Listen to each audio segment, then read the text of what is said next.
Perkenalkan, nama saya Luffy Kirinata, NIM 2211011003 dari kelas BKB semester 6, absen 3, dan ini dosen pengampu MK Praktikum Assessment Test dan Non-Test yaitu Prof. Dr. Eketut Darsana, M. PD, dan Wayan Eka Paramarta, S. PD, M. PD. Baik, selamat pagi semuanya. Pagi, Ibu. Baik, sebelum itu saya aturkan pengajar iman dulu, nggih. Om Swastiastu dan Assalamualaikum warahmatullahi wabarakatuh. Shalom, namo buddhaya, salam kebajikan untuk kita dan salam ceria. Nah, untuk kali ini kalian lagi keadaan baik-baik aja kan? Ada yang sakit? Tidak, Ibu. Baik, tidak ada. Lalu siapa ya di sini ketua kelasnya? Saya, Ibu. Siapa namanya? Cynthia, Ibu. Baik, Cynthia.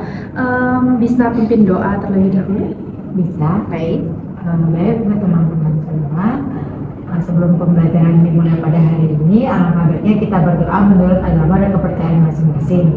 Berdoa dimulai. Berdoa selesai. Baik, terima kasih Cynthia. Iya. Baik. Sebelum kita memulai, mungkin pasti ada yang bertanya-tanya, siapa sih yang ada di depan ini? Baik, perkenalkan, nama saya Vicky Rinata, bisa dipanggil Kak Vicky. Saya merupakan mahasiswa Universitas Pendidikan Ganesha atau UNIKSA semester 6, yang dimana saya akan melakukan bimbingan klasikal, kelompok, dan ada konseling kelompok, lalu ada konseling individu, di mana kelas ini saya percayakan bahwa adik-adik pasti bisa mengikutinya dengan baik. Lalu mungkin ada 2 bangku kosong di sana. Siapa ya yang nggak hadir? Mei sama Ita, Ibu. Baik, Mei sama Ita. Oke. Baik, tujuan dari layanan ini kita merujuk ke layanan klasikal terlebih dahulu ya. Tujuan umum dari bimbingan klasikal ini yaitu peserta didik mampu memahami definisi dari kesiapan belajar, di mana topik kita kali ini adalah kesiapan belajar. Pastinya ada beberapa masalah mungkin ya di kelas ini yang dimana tentang kesiapan belajar. Nah, tujuan umumnya itu kalian itu mampu memahami definisi dari kesiapan belajar beserta indikator-indikatornya yang Ibu ambil, yaitu ada kognitif, behavior, dan emosional, sehingga kalian itu dapat meningkatkan kesiapan belajar kalian. Nah, layanan ini sangat berguna untuk kedepannya kalian meningkatkan kesiapan belajar kalian. Baik. Mungkin karena masih pagi, kayaknya lemas banget ya. Oke, kita kedap-kedipkan mata dengan cara ice breaking sebentar. Baik, mungkin ada yang tahu tepuk tunggal dan tunggil? Tahu, Ibu. Baik, kalau tunggal itu tepuk apa enggak? Ditepuk. Tunggil baru tidak tepuk. Oke, kita coba ya. Tepuk tunggal, tunggal, tunggil. Oke, lagi sekali. Tepuk tunggal, tepuk tunggal, tunggal, tunggil. Oke. Wah, walaupun lesu-lesu begini mungkin masih ngantuk ya pagi-pagi. Tapi tetap konsentrasinya terjaga. Kita beri applause dulu untuk kelas ini. Baik. Selanjutnya, kita tuh lagi ngebahas yang apa sih dari kesiapan belajar itu? Ada yang tahu nggak kalau kesiapan belajar itu apa? Menurut saya, Ibu, Ya. kesiapan belajar yaitu dimana kita mempersiapkan diri kita secara baik sebelum kita memulai belajar. Oh, bagus sekali ya. Bisa beri tepuk tangan untuk Cynthia. Oke. Baik, Ibu akan jelaskan lebih lanjut di mana kesiapan belajar yang sudah dikatakan Cynthia, bahwa kesiapan belajar merupakan suatu kondisi yang sangat penting bagi siswa untuk dapat berpartisipasi secara efektif dalam proses pembelajaran, yang mana proses pembelajaran itu pasti ada di kelas. Baik. Nah, menurut James Piaget di dalam Anwar 2023 menyatakan kesiapan belajar adalah kegiatan belajar yang berhubungan dengan kognitif siswa. Nah, dari hal tersebut dapat dipetik satu indikator yaitu kognitif. Dan ada yang kedua, ahli yang menyatakan bahwa kesiapan belajar menurut Jamah dan Sameto bahwa kesiapan belajar adalah keterlibatan behavior siswa dalam suatu pembelajaran. Nah, di dalam pengertian tersebut terdapat satu indikator yaitu behavior. Lalu ada Windyarti 2018 yang menyatakan bahwa kesiapan belajar adalah emosional yang harus dikelola siswa dalam melakukan pembelajaran. Nah, dari pernyataan Windy itu kita mendapatkan satu indikator yaitu emosional. Nah, berdasarkan pendapat para ahli yang tadi, kita bisa petik 3 indikator yang dimana kognitif, behavioral, dan emosional yang ketiga tersebut berkaitan dengan kesiapan belajar kalian di dalam kelas. Baik, kognitif. Kenapa sih kognitif itu termasuk di dalam kesiapan belajar? Karena kognitif menurut KBBI ini berkaitan dengan proses berpikir, pengetahuan, dan pemahaman. Nah, di dalam konteks kesiapan belajar ini, aspek kognitif ini mencakup kemampuan siswa untuk memahami konsep, menganalisis informasi, dan menerapkan pengetahuan yang telah dipelajari. Lalu behavioral, kenapa sih harus ada behavioral? Nah, perlu kalian tahu kalau behavioral atau perilaku sebagai tingkah laku atau tindakan seseorang, itu ya pengertian behavior. Nah, dalam konteks kesiapan belajar ini, aspek behavioral ini mencakup sikap, kebiasaan, dan interaksi siswa dengan lingkungan belajar. Ini juga mencakup kemampuan untuk berperilaku positif seperti disiplin, kerjasama, dan motivasi dalam belajar. Nah, selanjutnya yang ketiga ada apa? Oke, emosional. Emosional ini menurut KBBI itu diartikan sebagai perasaan atau suatu emosi, di mana aspek ini mencakup kemampuan siswa untuk mengelola emosi seperti kecemasan, stres, dan motivasi. Nah, di dalam kesiapan belajar ini aspek emosional ini sangat penting ya, karena perasaan yang positif dapat meningkatkan motivasi pembelajaran dan ketahanan siswa dalam menghadapi tantangan akademisnya. Kalau kalian lagi sedih nih diputusin sama pacar, apakah kalian fokus besoknya sekolah? Tidak, Ibu. Baik, benar sekali ya. Banyak orang yang merasa tidak fokus karena stres, sedih, dan mungkin banyak yang melamun, menangis dalam kelas yang mengakibatkan kesiapan belajar kalian itu kurang. Baik, mungkin Sinsin pernah merasakan putus cinta? Pernah, Ibu. Aduh, cari yang baru aja ya. Oke, baik, kesimpulannya bahwa kesiapan belajar terdiri dari kognitif yang mencakup pemahaman dan penerapan pengetahuan. Lalu ada behavior yang berkaitan dengan sikap dan kebiasaan positif, serta emosional yang berfokus pada pengelolaan perasaan dan motivasi. Nah, ketiga aspek ini saling berkaitan untuk efektivitas pembelajaran. Baik, selanjutnya ada faktor-faktor. Kalian tahu nggak faktor-faktor kesiapan belajar apa aja? Nggak tahu. Baik, menurut Slameto nih, dia dapat membagi 2 kesiapan belajar, yang dimana yang pertama ada faktor intern dan faktor ekstern.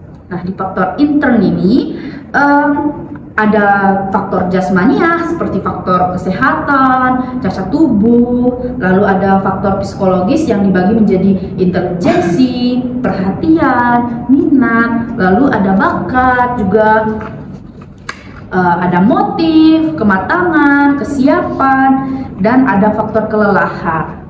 Lalu faktor eksternnya apa sih? Nah, faktor ekstern kan dari luar, seperti contohnya faktor keluarga, ada faktor sekolah, dan ada faktor masyarakat. Yang dimana faktor-faktor yang tadi Ibu sudah berikan itu merupakan suatu yang mendorong adanya kesiapan belajar.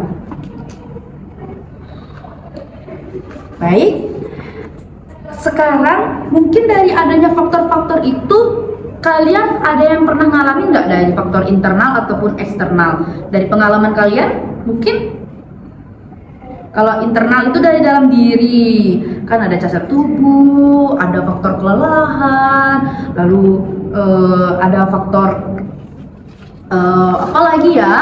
Ada yang bisa ngasih tahu? Aduh, kurang fokus ya. Oke, di intern itu ada inteligensi, perhatian, minat, bakat, pokoknya yang di dalam diri kita. Mungkin faktor kesehatan, dimana kalian itu lagi nggak fit, kan nanti kesiapan belajarnya jadi kurang dong. Ada yang sama pernah yang kayak itu? Pernah. Baik, pernah. Sinsin apa? Sakit apa? Sakit Kepala. Oh, sakit kepala, jadi nggak fokus ya.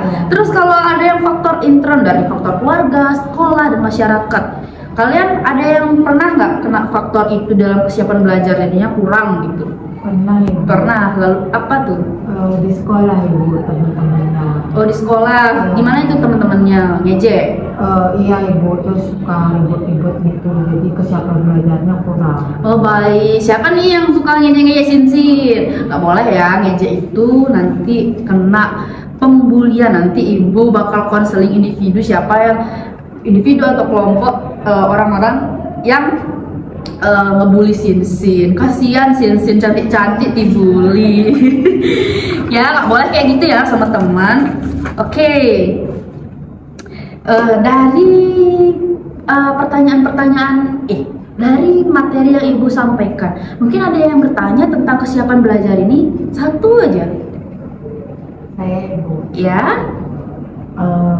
Bagaimana cara kita untuk menyiapkan supaya belajarnya bagus? Misalnya kita udah menyiapkan nih, kita harus ini, tapi ternyata itu tidak berhasil gitu. Baik, mungkin kalian bisa melakukan seperti kegiatan ini, mungkin nanti di bimbingan kelompok ya, seperti teknik self management, di mana kalian memanajemenkan diri. Nah, kalian bisa membuat suatu kegiatan satu hari, setiap hari itu mungkin hari Senin kegiatannya ini, hari Selasa ini, sampai minggu depan. Lalu minggu depannya lagi kalian contoh itu terus, siapa tahu kalian bisa meningkatkan kesiapan belajar kalian, yang dimana hari Senin itu kalian cuma belajar 5 menit, coba tingkatkan lagi 10 atau 15 menit, bisa menambah materi kan, bisa nonton dengan mendengarkan materi, dan besoknya ada pelajaran itu kalian kan merasa siap. Lalu oh iya, faktor untuk kesiapan belajar ini juga mencakup kalian yang kurang untuk membawa peralatan-peralatan sekolah. Nah, siapa yang di sini pernah nggak bawa pulpen? Pernah ibu. Pernah. Lalu minjemnya sama siapa? Sama teman. Baik. Lain kali jangan seperti itu ya. Itu termasuk kesiapan yang kurang ya. Karena apa sih tujuan kita ke sekolah? Kan untuk belajar, maka kita harus siap jasmani dan rohani. Lalu siap dari luar dan dalam diri kita untuk mempersiapkan pembelajaran tersebut. Baik, karena kita sudah membahas lumayan lama ya tentang tahap tentang tadi, lalu ibu ingin memberikan video, merupakan contoh video dari indikator-indikator yang tadi kita sudah pelajari. Soal matematika ini cukup sulit ya, tapi aku yakin kalau misalnya aku nyoba pelan-pelan nyelesainnya pasti bisa. Iya, yang penting jangan cepat menyerah. Kita harus pikirkan solusi secara step by step. Bener juga sih, aku coba buat nenangin diri aku dan fokus pada hal yang bisa aku kerjain sih sekarang. Baik, itu merupakan contoh kognitif mengelola pikiran, dimana seseorang itu yang ada di video ini contohnya itu seseorang yang percaya diri atas prinsipnya, ya. pemikirannya kalau dia bisa menjawab pertanyaan-pertanyaan yang diberikan oleh guru. Kita harus menerapkan itu ya di dalam pembelajaran agar kita tuh siap bahwa kita seorang siswa untuk melakukan pelajaran. Aku takut banget deh kalau jawab pertanyaan guru di depan tuh pasti aku mikirnya tuh aku bakalan salah. Kalau kamu terus berpikir seperti itu malah bikin kamu nggak bisa fokus dan jadi gugup. Duh, biarin aja lah, aku pasti bakal selalu salah kalau misalnya jawab ke depan. Itu merupakan contoh indikator kognitif yang negatif ya, dimana seseorang itu takut untuk menjawab pertanyaan dan langsung berpikiran negatif bahwa kalau misalnya dia jawab ini pasti salah, padahal jawab itu pasti salah, padahal kita belum mencobanya. Jadi kita buang faktor itu ya, buang pikiran seperti itu. Lalu kita beranjak ke faktor behavioral. Rina, aku perhatiin kamu udah siap banget ya buat kita memulai pelajaran hari ini. Iya, soalnya aku udah ngatur diri supaya nggak terganggu dan fokus selama belajar. Wah, bagus banget ya. Menurutku itu adalah contoh pengelolaan perilaku yang baik untuk mendukung kita dalam proses belajar. Baik, itu merupakan indikator mengelola perilaku atau behavior yang positif, yang dimana seseorang itu siap untuk belajar. Lalu kita beranjak ke faktor behavioral yang negatif. Cynthia, kenapa sih kamu tuh sering banget keluar masuk pas jam pelajaran? Kan jadinya kayak semua terganggu. Iya, aku ngerasa sulit menjaga perhatian dan rasanya pengen bergerak terus dan bicara biar nggak bosan. Kamu harus perlu belajar untuk mengontrol perilakumu agar kamu bisa lebih fokus di dalam pembelajaran pas di kelas. Duh, ribet banget sih. Ih, Baik, itu merupakan indikator mengelola perilaku atau behavior yang negatif, di mana seseorang itu tidak tertib atas peraturan di dalam kelas, di mana kalau kalian kerjaannya keluar masuk atau mondar mandir, itu bakalan mengganggu siswa yang lainnya untuk belajar. Jadi seseorang itu dikatakan nggak siap ya, karena beberapa kali mondar mandir yang mengakibatkan kurangnya efektif pembelajaran. Dan yang terakhir yaitu ada emosional.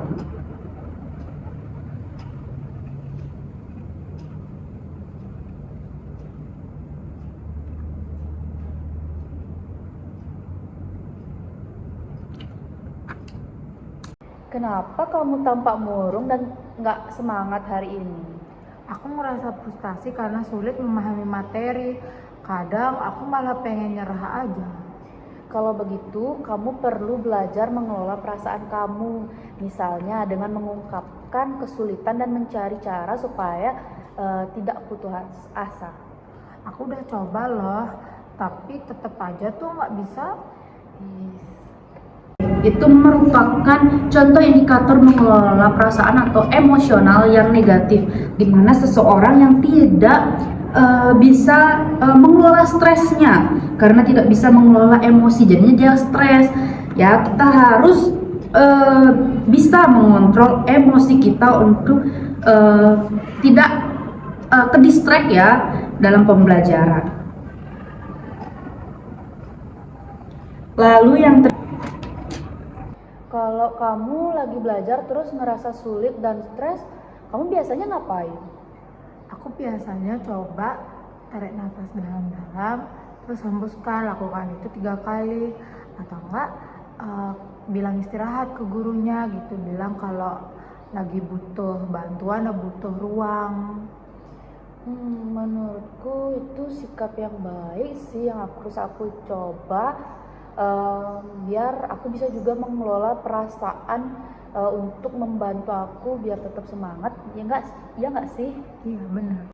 Baik, itu merupakan contoh terakhir ya dari indikator mengelola perasaan atau emosi, yang dimana seseorang itu bisa mengatur suasana hatinya dengan mengelola emosinya itu dimana dia berada. Jika dia masih di kelas, dia harus fokus dan harus mengelola emosinya. Nah, mungkin dari materi dan perjalanan panjang kita ya dari materi tadi, ada yang ingin ditanyakan tentang kesiapan belajar ini? Tidak, oke, cukup ya. Baik, kita akan evaluasi ya. Kita akan evaluasi apa aja sih yang tadi kita omongin gitu. Mungkin bisa dirangkum sedikit tentang kesiapan belajar itu apa, faktornya tadi apa. Mungkin ya sedikit aja yang kalian tangkep aja tentang yang tadi udah Ibu kasih tahu gitu ya. Terus ada contoh-contohnya apa aja, indikator gitu, contoh atau indikator ya sama aja, ada yang negatif, ada yang positif. Mungkin dari adik-adik ada yang bisa sedikit aja nggak apa-apa. Ibu beri aplaus banget kalau bisa ada yang menyimpulkan ya. Saya coba untuk menjawab itu. Baik, Dek Cynthia lagi. Sepertinya yang juara umum ini Dek Cynthia ya, bener ya? Baik, ayo lanjutkan Dek Cynthia. Baik, yang pertama setelah kita melakukan pembelajaran hari ini yang dimaterikan oleh Kak Kiki, di sini yang bisa saya simpulkan dari materi kesiapan belajar, yang pertama di mana kesiapan belajar itu adalah kondisi yang sangat penting bagi kita siswa untuk dapat berpartisipasi secara efektif dalam proses pembelajaran. Nah, tadi juga sempat disinggung juga kesiapan belajar juga itu mencerminkan kemampuan siswa untuk menghadapi tantangan dan mengatasi hambatan yang mungkin muncul selama proses belajar. Nah, adapun indikatornya yaitu yang saya tangkap ada 3, yaitu yang pertama ada kognitif, ada behavioral, dan ada emosional. Baik, ada lagi? Nah, di catatan saya itu ada faktor ya, apa aja? Yaitu faktor yang pertama itu ada faktor intern, yaitu di mana faktor ini meliputi dari dalam diri kita sendiri. Nah, contohnya seperti faktor jasmani, kesehatan kita, terus misalnya gangguan kesehatan, lalu ada faktor psikologis, mana intelijensi kita atau kecerdasan kita, lalu ada perhatian, minat, dan bakat kita.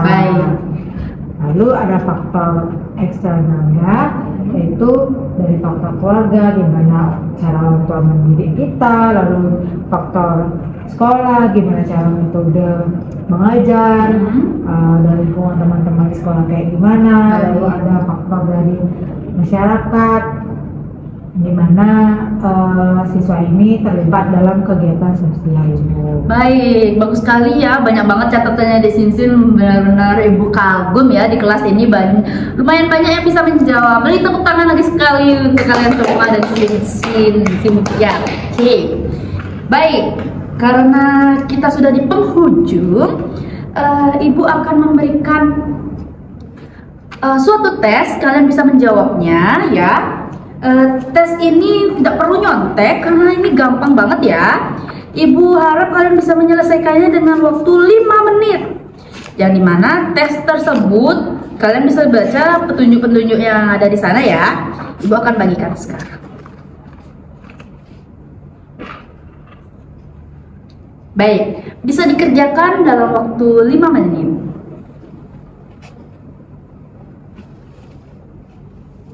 Kalau ada yang ingin ditanyakan, bisa ditanyakan ya, jangan malu-malu.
Baik, sudah ya, Ibu ambil kembali.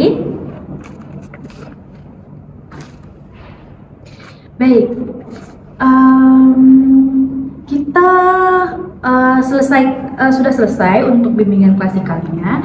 Ibu mengucapkan terima kasih banyak untuk adik-adik yang sudah berpartisipasi, dan untuk selanjutnya Ibu akan melakukan bimbingan kelompok. Di mana bimbingan kelompok ini kalian akan dibagi beberapa siswa, mungkin 9 siswa ya, atau 6 atau 7 mungkin di kelas ini yang melakukan bimbingan kelompok bersama Ibu, di mana masih sama topik kita yaitu kesiapan belajar.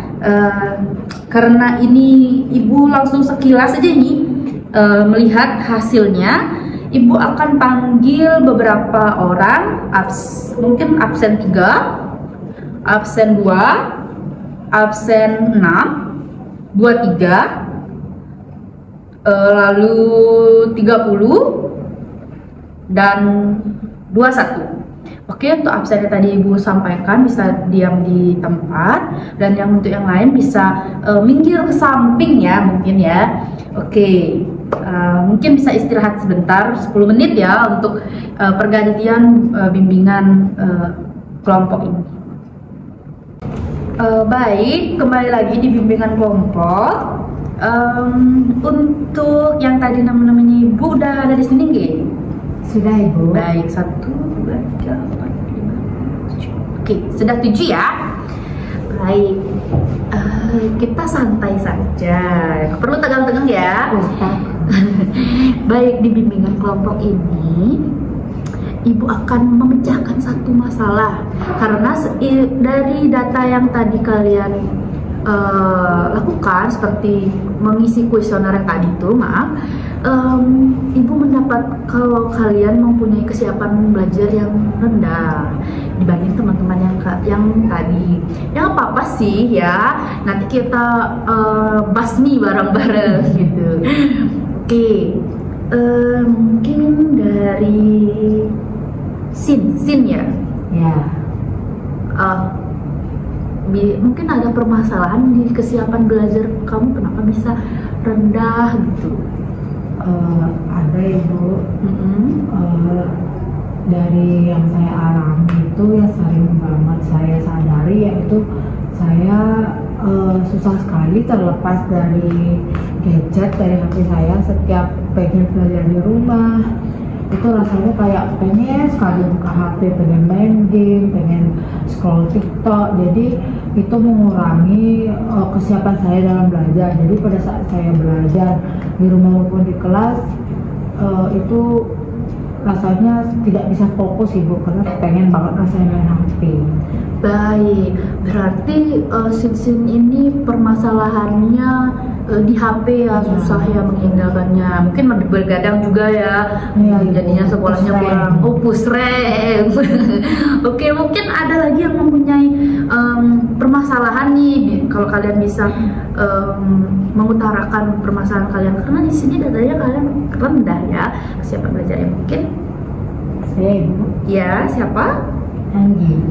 Baik, Anggi, permasalahannya apa nih? Kalau saya itu karena teman-teman sih Ibu, kayak teman-temannya banyak yang ngajakin, mending kita nggak usah belajar gitu. Misalnya kalau mau ujian kan butuh persiapan yang ekstra itu Bu, gitu. Bisa kita belajar di rumah gitu. Nah kadang kita awalnya pengen belajar berkelompok gitu, tapi endingnya kayak males deh, mending kita lakukan hal yang lain-lain aja. seperti itu Bu. Jadi pada saat ujiannya kesiapan kita kurang. Baik, mungkin Anggi mirip-mirip ya sama Sinsin. Lalu ada lagi satu?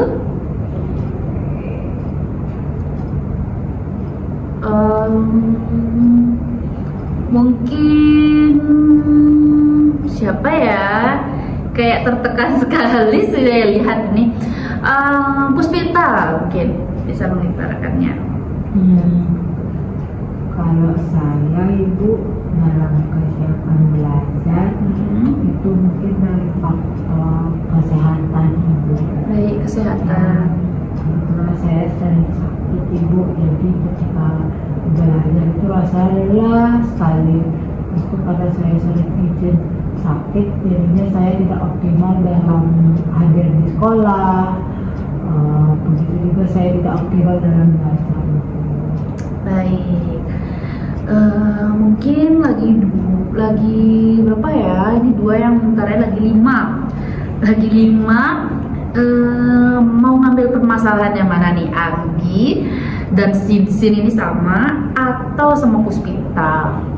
Menurut saya mungkin yang sini-sini Bu, karena rata-rata dari kita itu memang susah untuk terlepas penggunaan gadget.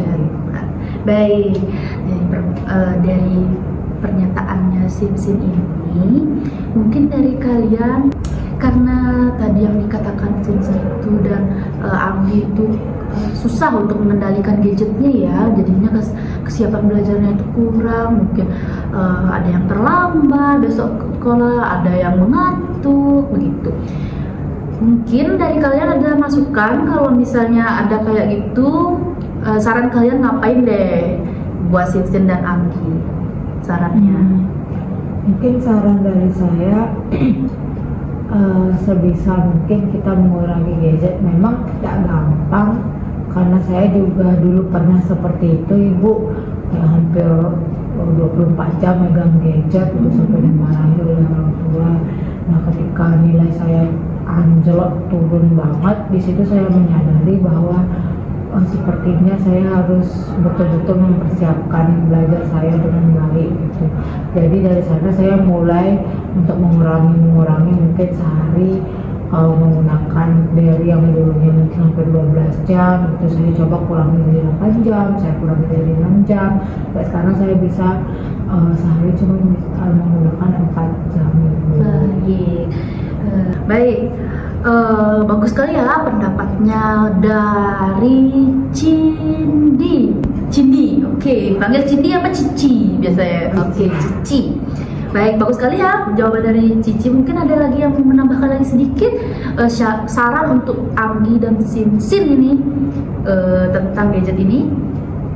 Mungkin saran dari saya Ibu, mungkin sarannya bisa mengambil kegiatan yang lebih positif lainnya Ibu, misalnya kita melakukan aktivitas seperti itu, atau kita mencari udara segar. Pokoknya kita lakukan kegiatan yang sebisa mungkin tidak bersentuhan dengan gadget Ibu.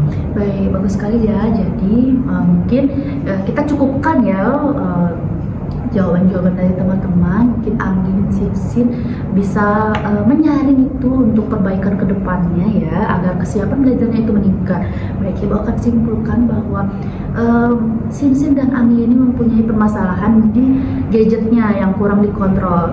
Baik, mungkin ya baiknya Sinsin dan Anggi ini bisa membagi waktu kapan seharusnya bermain gadget itu lama dan kapan bermain gadgetnya itu sebentar. Mungkin bisa melakukan aktivitas lainnya, misalnya kalau ada PR kalian bisa jawab dulu PR-nya. Kalau udah selesai baru mungkin 2 jam 3 jam kalian bisa melakukan bermain HP, itu dijadikan hadiah mungkin ya, karena kalian sudah selesai mengerjakan tugas.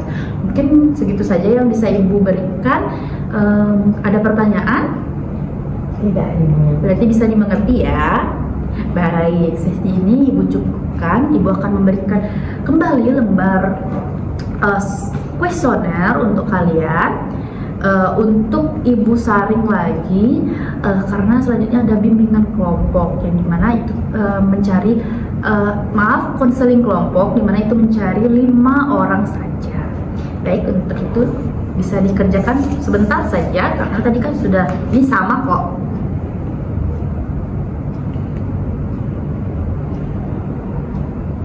Oke, udah ada yang selesai? Sudah Ibu. Oh, sudah ada. Cepat sekali.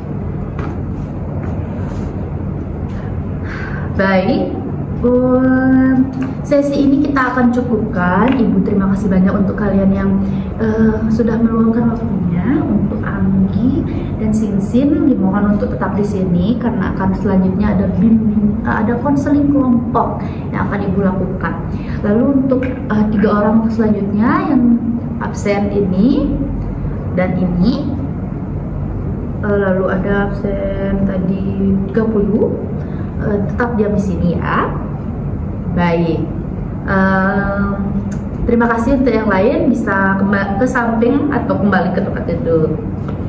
Baik, karena tadi kita sudah melakukan bimbingan klasikal, bimbingan kelompok, dan sekarang konseling kelompok yang bertujuan untuk menyelesaikan permasalahan yang dari Sinsin dan Anggi. Nah, di sini beranggotakan 5 orang. Nah, mungkin dari kalian ada yang dari Anggi atau Sinsin mungkin ada yang lebih urgent gitu, kesiapan belajarnya yang kurang selain bermain HP. Sebelumnya juga Ibu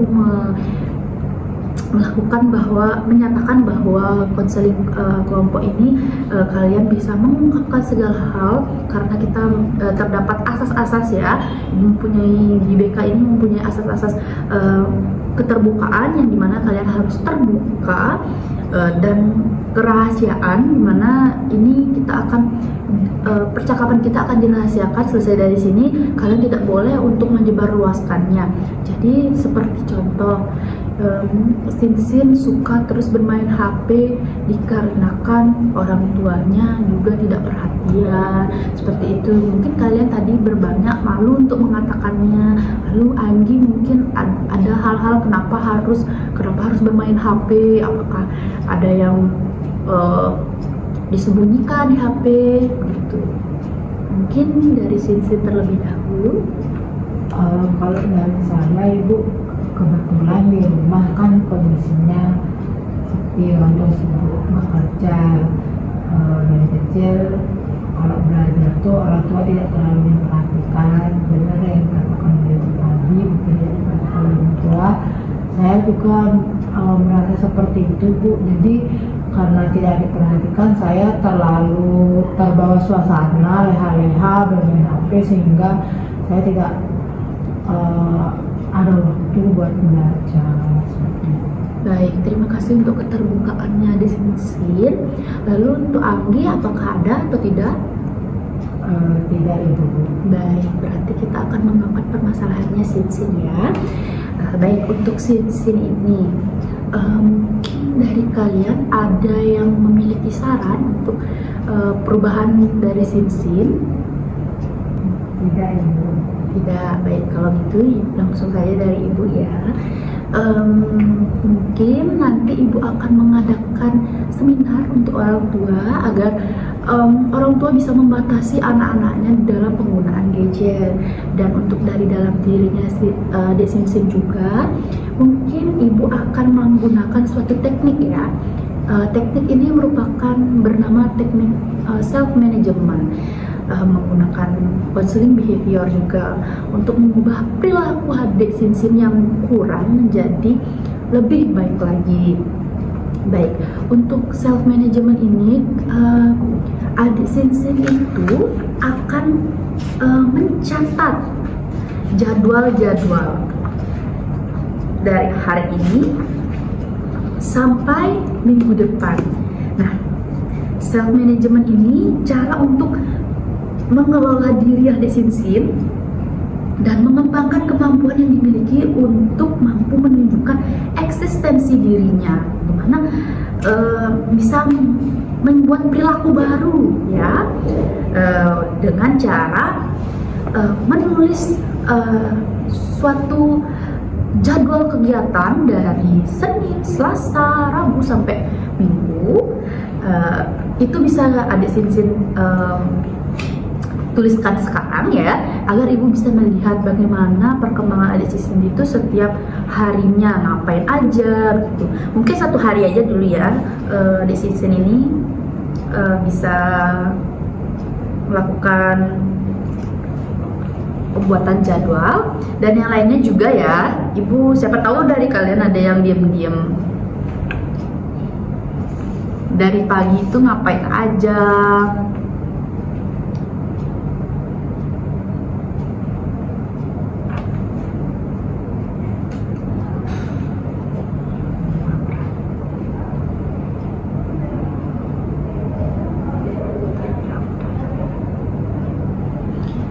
Yang lainnya juga bisa ya, 1 menit aja, apain aja sih 1 hari itu gitu.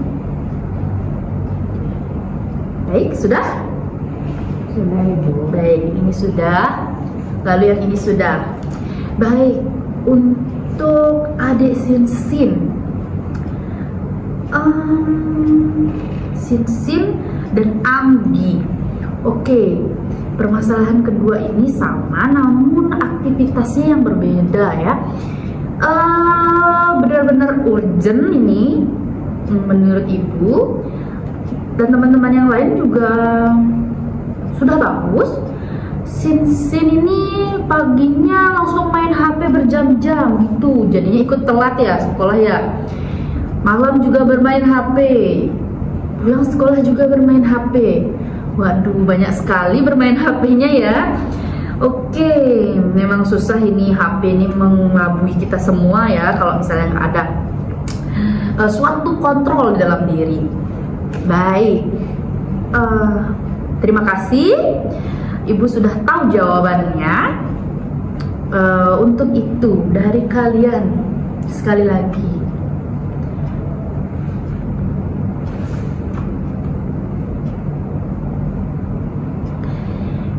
ada yang ingin mengutarakan nasihat untuk Sinsin dan Anggi yang benar-benar masalahnya urgent di sini? Baik, kalau tidak ada, ibu langsung memberikan ya beberapa mungkin motivasi agar Adik Sinsin ini bisa tidak terjerumus dari hal HP dan HP dari pagi sampai malam HP ya. Mungkin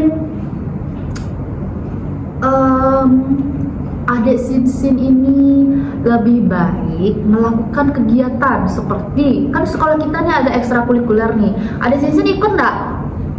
Enggak. Nah kan, coba ikuti. Kalau misalnya Adik Sinsin pagi-pagi mengikuti ekstrakurikuler, kan jadinya main HP pagi-pagi ada kan, karena sibuk ekstrakurikuler. Mungkin seperti itu. Lalu untuk malam, usahakan Adik Sinsin itu mereview atau belajar ya 10 atau sampai 15 menit aja, agar kesiapan Adik Sinsin itu besoknya bagus dan tidak usah begadang-begadang ya untuk malam, karena di samping kesehatan kita berkurang, kita juga jadinya sekolahnya terlambat seperti itu. Mungkin bisa dimengerti Adik Sinsin? Bisa Ibu. Baik, Ibu akan memberikan suatu kertas, ini bisa dibawa pulang, kalian bisa mengisinya lalu dikembalikan besok tentang kegiatan kalian selama 1 pekan. Baik, kalau sudah, nanti minggu depan ibu akan review kembali apakah kegiatan-kegiatan positif itu sudah dilaksanakan apa belum. Baik, untuk itu ini ya. Baik, karena ibu sudah cukupkan saja ya kegiatan bimbingan konseling kelompok ini. Ibu akan melanjutkan ke konseling individu. Baik, untuk Sinsin ya, karena tadi udah ibu lihat dan Anggi emang benar-benar Sinsin yang perlu diatasi. Ibu akan mengajak Sinsin untuk konseling individu. Baik. Ibu akan melanjutkan ke konseling individu. Baik, untuk Sinsin ya, karena tadi udah Ibu lihat dan Anggi emang benar-benar Sinsin yang perlu diatasi. Ibu akan mengajak Sinsin untuk konseling individu.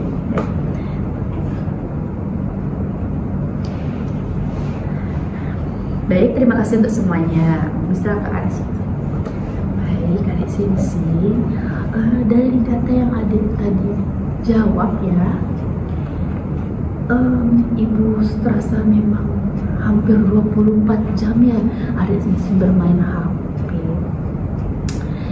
Ibu akan melakukan suatu teknik yaitu self management. Ya, Ibu akan menjurus lagi lebih dalam tentang apa sih itu self management.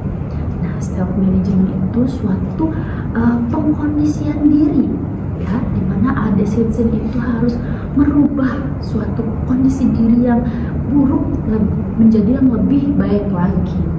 Baik, self management ini lebih keseringan menggunakan jadwal-jadwal rutin, yang dimana jadwal-jadwal rutin itu yang bersifat positif untuk kemajuan adik Sinsin.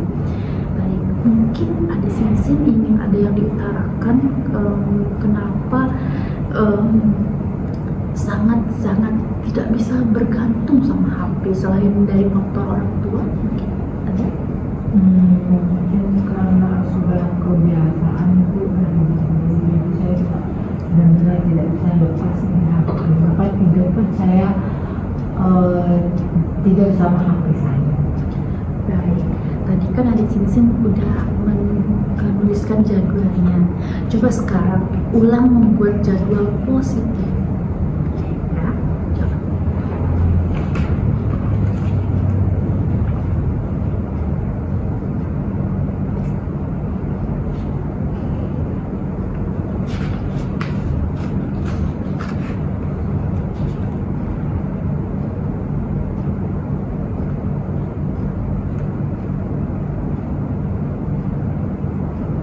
Sudah Ibu. Baik.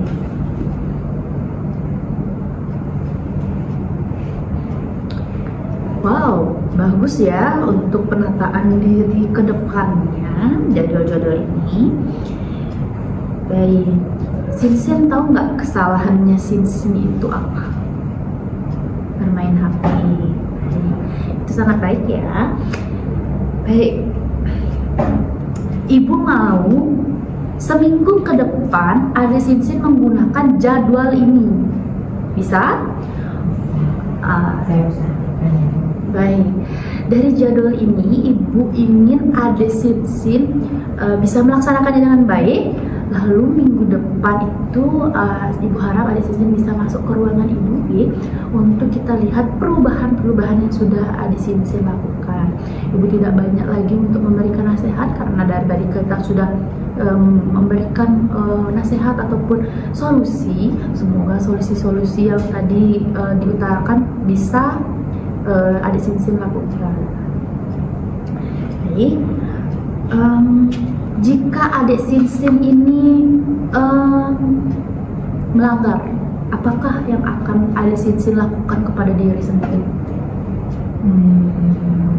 Mungkin kalau saya lagi melanggar dari jadwal yang saya buat, ini saya akan berdoa mencari udara segar, lalu merenung, tapi saya tidak membawa HP saya. Baik, itu ya hukumannya. Lalu untuk hadiah, adik Sinsin jika melakukan ini seminggu ke depan dengan jadwal yang baik ini, adik Sinsin akan menghadiahkan diri adik Sinsin apa? Mungkin jika saya berhasil mengikuti jadwal yang sudah saya buat menjadi jadwal positif, itu saya akan berjalan-jalan, membeli makanan yang saya suka, seperti itu. Baik, itu sangat bagus ya. Maka dari itu kita ketemu lagi minggu depan. Oke, jangan takut dan jangan merasa bergelisah karena ini kita hanya ngobrol berdua aja ya, tidak usah malu. Baik, Ibu ucapkan terima kasih. Semoga adik Sinsin bisa merubah tingkah lakunya lebih baik lagi dengan jadwal-jadwal yang adik Sinsin sudah buat. Jadi untuk itu mungkin kita cukupkan saja ya.